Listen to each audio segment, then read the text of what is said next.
Now, more and more healthcare practitioners are jumping onto Instagram, which is awesome because it's a brilliant platform for connecting with potential patients, potential referrers, existing referrers, and anybody in your local area, because it's such a great tool for building a local presence and a local profile.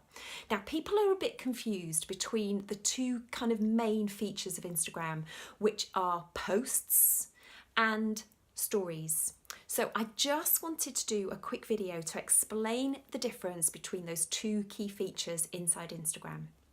Okay, so the first thing to understand is you post fairly different things on your stories than you would in your posts. So let's start by talking about posts.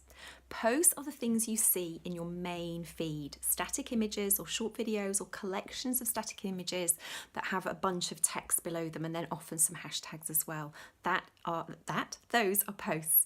So let's just talk about what kind of thing you would put as a post versus what kind of thing you would put in a story. Now, posts are permanent.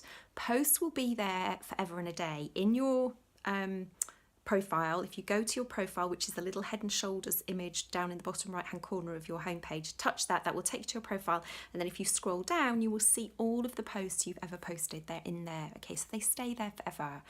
So the kind of things you want to be posting in as posts, as permanent posts, are things that are likely going to educate your patients. So where you might be telling a story about a pathology, or telling a story about a patient recovery, or maybe telling somebody about a new piece of kit you've got, or something like that, where you want either a short video or a series of photos or one photo, and then a block of text that will actually explain something. So it's something that's going to educate your patients, or something that could really help build trust. So it could be patient testimonial, if you're allowed to do that in the country you're operating in. It could be some before and after. So one picture could be before, swipe, the next picture could be the after. It could be anything at all that's demonstrating that you're good at what you do. Okay, it could be a video of you actually doing the procedure, but it's something that's going to either educate your patients or build trust for your patients. Now, there is also room inside your feed, inside posts, for a bit of fun, a bit of humour, and a bit of personality. So don't think all of those posts have to be corporate, have to be really staid. They don't. You can still have some fun in there. But just think those posts are going to be there forever unless you go back and delete them, okay? Which I don't recommend, but they're going to be there forever. So think quite carefully about what you share as a permanent post. Is it going to help educate your patients? Is it going to help by building trust? Okay, or is it going to demonstrate a little bit about your personality? You could do some really lovely, if you've just had, say for example, your practice refurbed, you could do a series of still pictures of all of you could do some before and some after pictures perhaps, or you could do a really lovely series of stills where they swipe left to see a collection of images that really show a really smart new practice. Okay, so that's the kind of thing you want to be sharing inside your posts in your feed. Now, stories are a different kettle of fish. Stories are the things that appear at the top of your homepage in those little circles. When you tap them, you see either some block of text or some video or some still images with bits of words over the top, or the day of the week and the temperature or the time or something like that laid over the top. Those are stories. Now, stories only exist for 24 hours unless you tag them to keep them in highlights. Highlights is a whole different thing. Let's just talk about stories. So generally the things that you put into stories only stay there for 24 hours. So this is the place where you would do more of the know, like. So the cycle, we talk about know, like, trust, try, buy, repeat, refer. Know and like, know and like, know and like. This is helping people to get to know you and decide if they like you. So this is a great place for some real personality, some real behind the scenes, some fun stuff. Maybe, if you're having a bit of a chat with a patient or something about something funny, you could put that in there. If you're walking your dog in the morning before you go to work, that's the kind of thing you would put in your story. If you want to share some pictures of your staff Christmas party, brilliant, that goes into stories. Anything that is quite light, and it's only going to be there for 24 hours. So it's not really a heavy piece that you're trying to educate your patients through stories, because if you do that, unless you save them into your highlights, it's gone. So it's pointless putting a lot of time and energy into creating some really like long, elaborate stories because they're gone in the blink of an eye almost. So think about things you're going to include in your stories are things that actually it's just there to help people to get to know you and like you, really.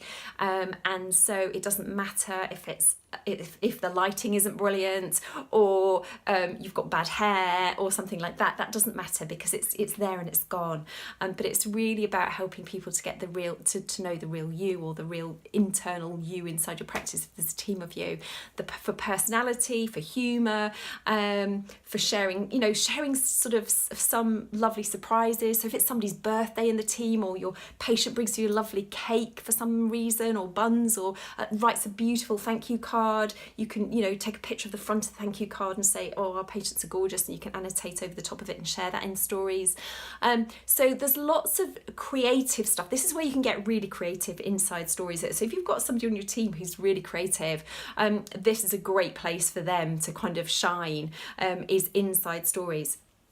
So think about stories as being this fun place, quite light-hearted. It's there and it's gone.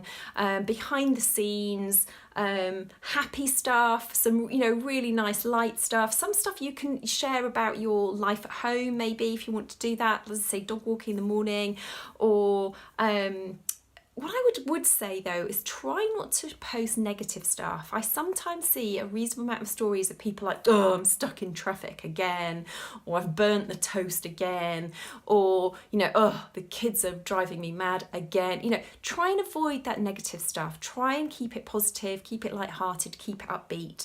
And remember, what you're trying to do inside stories is help people to get to know you and decide if they like you.